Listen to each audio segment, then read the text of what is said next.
Amici di Radio News 24, ben trovati. Qui Elisa Buttà per On Air, interviste e storie.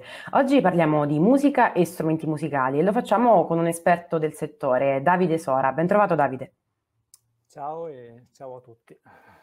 Allora Davide, io voglio chiederti, tu che sei liutaio, voglio chiederti, prima di parlare della tua attività oggi, come e quando ti sei avvicinato al mondo della musica in generale, ma in particolare alla liuteria. Beh sì, diciamo che è stata una cosa abbastanza contemporanea, è partita molti anni fa, dice più di 35 anni fa, che qui a Cremona c'è una scuola di liuteria e quindi io già allora mi occupavo un po', suonacchiavo un pochino la musica, mi sono iscritto a questa scuola più o meno casualmente, devo dire, e poi mi è piaciuto e ho continuato. Sono iscritto come professionista dal 1984, quindi parecchio. Ah, beh, tanti anni, tanti anni. Sì. In cosa consiste, diciamo, che materiali usi per la costruzione Ma sì, degli strumenti? i materiali innanzitutto, noi siamo qui a Cremona, diciamo c'è la tradizione per i violini, le viole e i violoncelli, che sono gli strumenti tipici della nostra tradizione e che vengono costruiti chiaramente in legno, è quasi tutto fatto in acero, Ok. italiano o comunque europeo, diciamo, a parte per la tavola, che è la parte frontale del strumento, che è la più tipica perché è fatta in abete, che la tradizione vuole che provenga dalla Val di Fiemme, che anche nel 1700, ai tempi della scuola classica dei liutai cremonesi, andassero a prendere lì in Val di Fiemme. È un po' una leggenda, però sì, comunque è vero. Proviene dalle Dolomiti, diciamo, il Ok. tipico per la liuteria. E diciamo quali sono possiamo chiamarli prodotti, sì, anche se sembra un po' commerciale, ma possiamo chiamarli prodotti più richiesti. Beh, sì, decisamente i violini, anche Ok, perché appunto basta guardare la formazione di un'orchestra, ci sono molti più violini rispetto alle viole e ai violoncelli, che sono gli altri componenti del quartetto classico, diciamo. Poi però chiaramente dipende un po' anche ogni liutaio in cosa si specializza, magari c'è chi si certo. dedica più ai violini, mentre chi si dedica più alle viole e ai violoncelli, appunto per cercare di ritagliare un po' ognuno la sua fetta di mercato.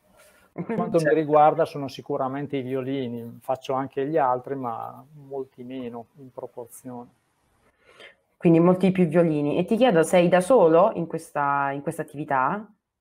Io lavoro, ho un'impresa familiare insieme a mia moglie, Anna Maria Menta, che anche lei ha fatto la scuola di liuteria insieme a me molti anni fa, però sì, principalmente sono io che lavora e che produce gli strumenti, lei si occupa più di altri aspetti collaterali della nostra attività, che chiaramente bisogna fare una promozione, ci sono molte altre cose da fare, Sì, oltre che sì, costruire oltre il lato fisicamente gli artistico, certo, quindi questo certo. permette a me di lavorare, concentrarmi di più sulla Senza produzione pensieri, e quindi senza pensieri avere questa blasfemi. collaborazione. Però sì, sostanzialmente sono un'impresa individuale per la costruzione.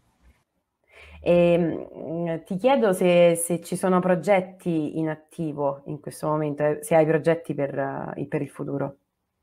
Ma sì, il progetto principale che appunto è partito in questo periodo particolare dovuto alla pandemia e così, è quello di, siamo uniti insieme a una decina di colleghi con cui condivido la stessa idea di liuteria, di metodo di costruzione artigianale, strumenti fatti a mano, per appunto potersi promuovere un po' meglio tutti insieme, sostenerci e aiutarci anche tra di noi, con i quali abbiamo appunto costruito un sito web e sostanzialmente il progetto è che abbiamo ingaggiato un regista professionista e abbiamo deciso di fare un film vero e proprio perché dura Ah, mezz'ora, quindi è abbastanza lungo, appunto per differenziarci anche dai soliti video che sì, ne girano parecchi, non è una mera pubblicità, ma è un modo un pochino diverso per diverso attirare di proporsi. l'attenzione.